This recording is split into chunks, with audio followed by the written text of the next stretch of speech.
really we can't blame anybody, because until 25 years ago, we didn't have emotional illness like we have today.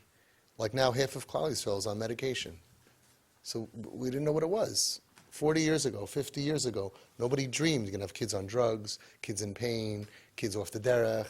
All of this stuff didn't exist. Nobody dreamed. If you would have told somebody in 1980 what's coming around the bend, they would think you're out of your mind. What? From kids on drugs? From kids in pain?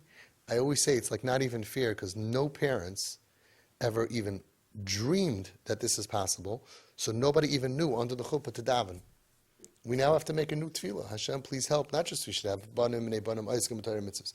Please help me. The children should be alive, should be healthy, should be happy, should be emotionally healthy, should be psychiatrically healthy. Please help me. My kids shouldn't go off the derech and be machal Shabbos and eat treif and cut themselves and be in pain, and shouldn't do drugs. There's an anayat tefillah we have to have. Yiratzain shouldn't be a drug addict. Because look what's happening in the nicest families, more and more and more and more and more.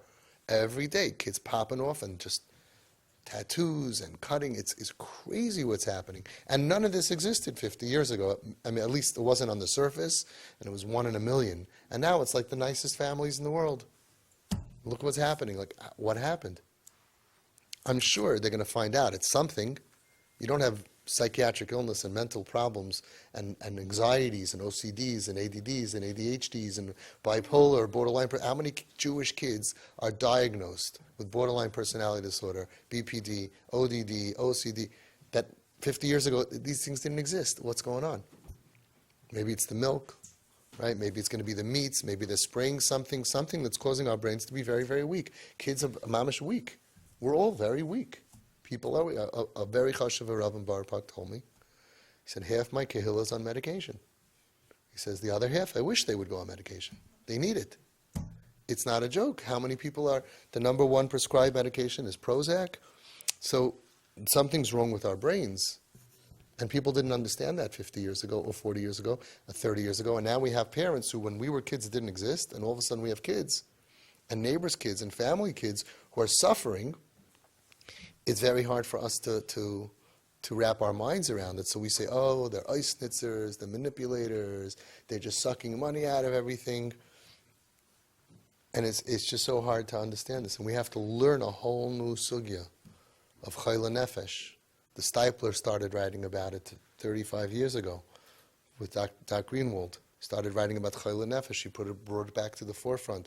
We have to know halachas of chayla nefesh. One of the big paiskim, Mamish, one of the big paiskim, is a tremendous amount of halacha svarim. He told me a woman knocked on his door Friday night. I want to kill myself.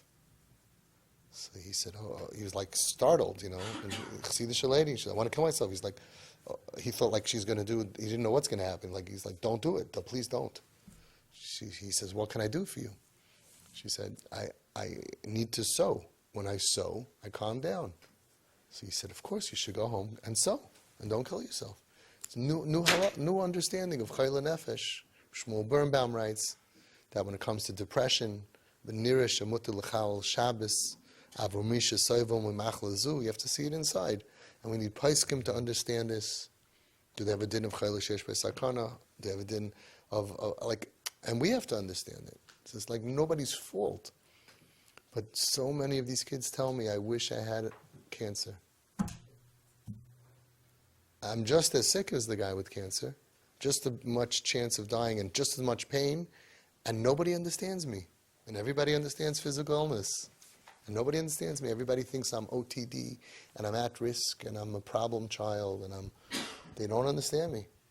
And then you have people with like half pain, and so they act half, and everybody's looking at them, this is the way you dress, this is the way you do, this is your... And criticizing, and big Yetzer Hara, it's because of the internet, and everybody's in pain. It's very scary times, very scary, and I think it's getting much worse day by day.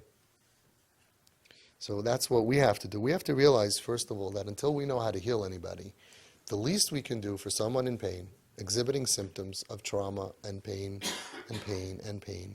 is nurture them and pamper them and spoil them until we could figure out how to heal them. Until the Yeshua comes, we have to go ahead and just lift them up and put a smile on their face. Is that too much to ask for? And so many people, they cause so much pain to these kids. And they're causing pain to them because they're trying to help them, but they're not helping them.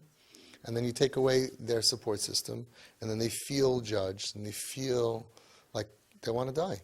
It's very sad.